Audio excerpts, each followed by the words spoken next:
ain't chipos, man. I got this. সিলেটে টান টান উত্তেজনাপূর্ণ আর্ম রেসলিং লড়াই, তানভীর বনাম শাহরিয়ার। সিলেটের গার্ডেন টাওয়ারে ম্যাক্স মাসু জিমে এই জমজমাট প্রতিযোগিতা অনুষ্ঠিত হয়। বিয়ানীবাজার উপজেলার শেওলা ইউনিয়ন থেকে আসা তানভীর ও শাহরিয়ারের মধ্যকার এই লড়াইয়ে শেষ পর্যন্ত জয়ী হয়েছেন শাহরিয়ার। 5 ম্যাচের এই সিরিজে তানভীর ও শাহরিয়ার দুজনই 2টি করে ম্যাচ জিতেছিলেন, কিন্তু শেষ ম্যাচে ফাউলের কারণে তানভীর হেরে যাওয়ায় শাহরিয়ার 3-2 ব্যবধানে সিরিজটি জিতে নেন। এদিকে তানভীর একজন শক্তিশালী ও প্রতিশ্রুতিশীল প্লেয়ার হিসেবে পরিচিত। তার জন্য অনেক দোয়া রইল তিনি আগামীতে আরও এগিয়ে যাবেন ও জীবনে অনেক ভালো কিছু করবেন।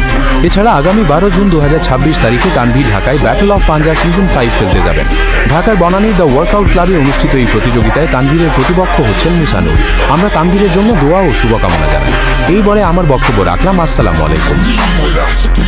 Do as I say, hustle, I grind, don't get in my way. Pimpin' my hoe, jacking my soul.